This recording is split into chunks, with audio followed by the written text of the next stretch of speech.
అండి, welcome back to rupees kitchen. ఈరోజు మన కిచెన్లో సేమియా సాబుదానా పాయసం అండి. చాలా అంటే చాలా బాగుంటుంది. ఆల్రెడీ నేను చేశానండి. ఈ వీడియో మన ఛానల్లో కూడా ఉంది. మళ్ళీ ఇంకొకసారి చేస్తామని చెప్పేసి చేస్తున్నాను అండి. అది సో సాబుదానా ఒక 3 టేబుల్ స్పూన్ తీసుకొని నానబెట్టేసుకోవాలి ఒక 1 అవర్ పాటు. ఇది చిన్న చిన్న సాబుదానా, సమ్మర్ కదండి, బాడీకి కూడా చాలా కూల్గా ఉంటుంది. సేమియా ఇది ఒక 3 టేబుల్ స్పూన్ చెప్పాను కదా, ఇది ఒక హాఫ్ కప్ సేమియా. ఇదంతా నేను ఆల్రెడీ ఫ్రై చేసుకుని పక్కన ఉంచేసుకున్నాను. ఇంకా డీటెయిల్గా కావాలంటే మన ప్రీవియస్ వీడియోలో ఉందండి, మీరు కావాలంటే వెళ్ళి చూడొచ్చు. డ్రై ఫ్రూట్స్, కాజు, కిస్మిస్, చిరంజీ అన్నీ ఫ్రై చేసుకొని పక్కన ఉంచుకున్నాను. మనం ఒక ప్యాన్ పెట్టుకొని మన నానబెట్టుకున్న సాబుదానాన్ని దీంట్లో వేసుకొని కుక్ చేసుకోవాలండి. ఇంకొంచెం వాటర్ యాడ్ చేసుకొని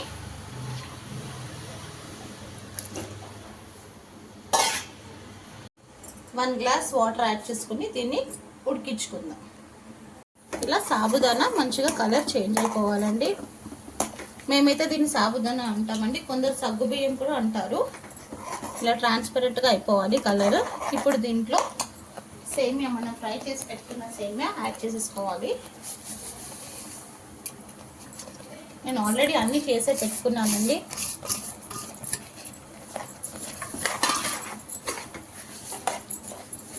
అన్నీ మిక్స్ చేసేసుకోవాలి.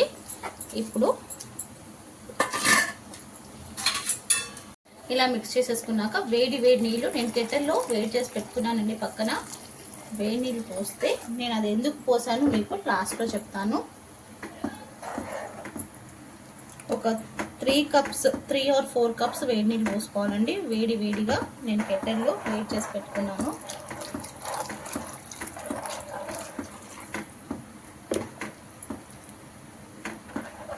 సాబుదానా ఇంకా పాయాస్ అదే సేమియా మంచిగా కుక్ అయిపోయిందండి.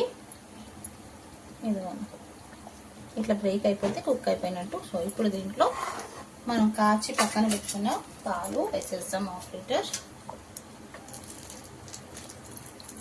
ఇంకొంచెం 1/2 లీటర్ అంటే ఇంకొంచెం పక్కన తీసి పెట్టాను, సరిపోతుంది ఇదే.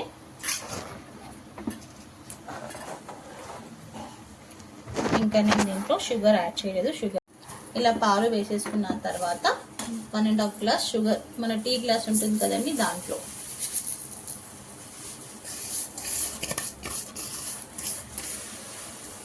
మీకు ఇంకా ఎక్కువ మీరు షుగర్ ఎక్కువ తింటే ఇంకొంచెం యాడ్ చేసుకోండి, మాకైతే సరిపోతుంది.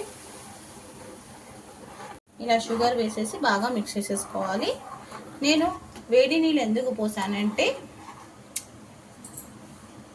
హాట్ వాటర్ పోయడం వల్ల మనకి సేమియా ఇలా పల్చగా ఉంటుందండి. ఇలా దగ్గరికి కాకుండా చిక్కపడకుండా ఇలా పల్చగా ఉంటుంది. మనం గ్లాస్లో కూడా వేసుకొని తాగేలా ఉంటుంది. చాలామందికి ఇలా తాగడం అంటే చాలా ఇష్టం, ఇలా తిక్కగా కాకుండా. అందుకే నేను హాట్ వాటర్ పోసానండి. ఇప్పుడు దీంట్లో ఒక 1 స్పూన్ ఇలాచీ పౌడర్,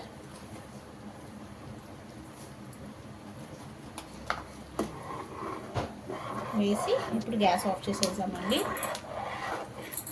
ఇప్పుడు గ్యాస్ ఆఫ్ చేసేసుకొని ఒక 2 tablespoon of ghee add చేసేసుకోవాలండి.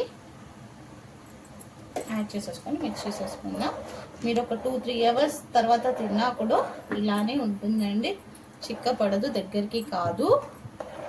సో ఇప్పుడు లాస్ట్కి డ్రై ఫ్రూట్స్, కాజు, చిరంజీ అండ్ కిస్మిస్ వేసి మిక్స్ చేసేస్తాం. ఇంకా అయిపోయిందని నేను డిష్ అవుట్ కూడా చేసేసాను. ఏ రెసిపీ అయినా లవ్తో కేర్తో చేస్తే సింపుల్ రెసిపీ కూడా సూపర్ రెసిపీ అవుతుందండి. ఎందుకండి లేట్, మీకు కూడా నచ్చినట్టయితే మీరు కూడా డెఫినెట్గా ఒకసారి ట్రై చేయండి. చాలా అంటే చాలా బాగుంటుంది. నచ్చితే లైక్ చేయండి, షేర్ చేయండి. కొత్తగా ఎవరైనా చూస్తే మన ఛానల్ని సబ్స్క్రైబ్ చేసుకోండి. ఫుల్ వీడియో చూడండి, ఎక్కడ స్కిప్ చేయకుండా. మీ రూపీస్ కిచెన్.